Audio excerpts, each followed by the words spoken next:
1,21,240 গৰাকী যুৱক যুৱতীক যোৱা 4.5 বছৰত স্বচ্ছতা আৰু সম্পূৰ্ণ নিকা পদ্ধতিৰে নিয়োগ কৰি আমি অসমৰ যুৱ শক্তিৰ মাজত এক নতুন আশাৰ সঞ্চাৰ কৰিবলৈ সক্ষম হৈছো।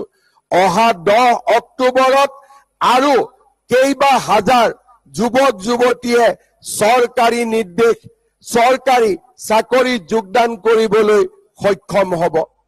দেশ বুলিলে আদেশ নালাগে।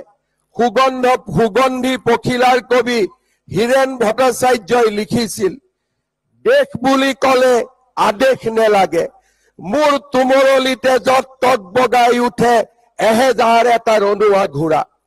অসমৰ জনগাঁথনিত সৃষ্টি হোৱা জটিল পৰিস্থিতি আৰু সেই পৰিস্থিতিয়ে থলুৱা ভাষা কৃষ্টি সংস্কৃতিৰ প্ৰতি সৃষ্টি কৰা এই কবিতা ফাঁকি আজি মোৰ মনত পৰিছে। সন্দেহযুক্ত লোকৰ আগ্ৰাসনতে আজি আমাৰ ঘৰতে অসমীয়া জাতি নিথৰুৱা হবলৈ ধৰিছে। নামনি অসম আৰু মধ্য অসম আগ্ৰাসনৰ সম্পূৰ্ণ চিকাৰ হোৱাৰ পিছত এতিয়া এই অচিনাকি লোকসকলে উজনি অসম আৰু উত্তৰ অসমলৈ তেওঁলোকৰ আগ্ৰাসী ভূমিকা আগবঢ়াই নিছে। আমাৰ চৰকাৰখনে জাতি মাটি ভেটিৰ প্ৰতি আমাৰ নিৰন্তৰ আস্থাক আমি স্বীকাৰ কৰি অসমীয়া জাতিক আমাৰ কৃষ্টি সংস্কৃতিক জীয়াই ৰাখিবলৈ আমি এখন ডাঙৰ যুদ্ধ আৰম্ভ কৰিছো। যোৱা সময়ছোৱাত আমাৰ চৰকাৰে 1,20,000 বিঘা ভূমি বেদখল মুক্ত কৰি এক প্ৰকাৰ অভিলেখ সৃষ্টি কৰিছে। স্বাধীনতা দিৱসৰ এই পবিত্ৰ পতাকাৰ তলত থিয় হৈ আজি আমি আকৌ এবাৰ সংকল্প কৰিছো, অসমৰ প্ৰতি টুকুৰা বনভূমিৰ পৰা, অসমৰ প্ৰতি টুকুৰা গ্ৰেজিং লেণ্ডৰ পৰা, অসমৰ প্ৰতি টুকুৰা ট্ৰাইবেল বেল্ট এণ্ড ব্লকৰ পৰা, অসমৰ প্ৰতি টুকুৰা চৰকাৰী ভূমিৰ পৰা আমি এই অচিনাকি বেদখলসকলক উচ্ছেদ কৰিম আৰু আমি আমাৰ নিৰন্তৰ সংগ্ৰাম অব্যাহত ৰাখিম। শ্ৰদ্ধাৰ ৰাইজ, আজি আমাৰ অসমখনত কেইবাবিধ জেহাদে এক প্ৰকাৰ আত্মপ্ৰকাশ কৰিছে। লাভ জেহাদ, লেণ্ড জেহাদৰ দৰে বিভিন্ন ঘটনাৰাজিয়ে আজি আমাক আমনি কৰিছে।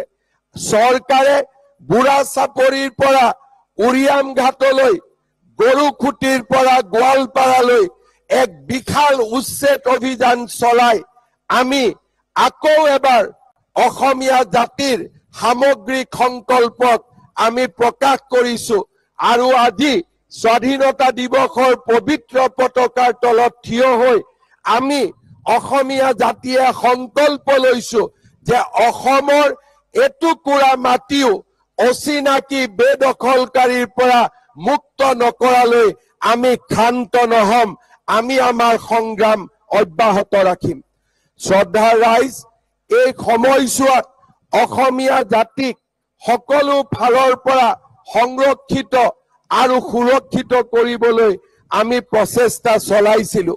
বিধানসভাৰ আসনসমূহৰ পুনৰ নিৰ্ধাৰণে আমাৰ বহু দশকলৈ অসমখনক খিলঞ্জীয়াৰ বাবে সুৰক্ষিত কৰি ৰাখিব। অসমৰ জাতীয় জীৱন, ভাষা তথা কলা সংস্কৃতিৰ ক্ষেত্ৰখনলৈ ৰাজ্যৰ সত্ৰসমূহৰ অমূল্য অৱদান আছে। সত্ৰভূমি বেদখলকাৰীৰ পৰা মুক্ত কৰাৰ বাবে আমি অসম সত্ৰ আয়োগ গঠন কৰিছিলো। ঐতিহাসিক পবিত্ৰ বৰদোৱা থানৰ পৰা বেদখলকাৰীক আমি সম্পূৰ্ণভাৱে উচ্ছেদ কৰিছো। আলিপুখুৰীৰ পাতেকীবাৰীৰ বেদখলকৃত ভূমি আৰু বঙাইগাঁও ৰঘুনাথ সত্ৰৰ প্ৰায় 245 বিঘা মাটিৰ ক্ষেত্ৰত আমি মীমাংসাত উপনীত হৈছো।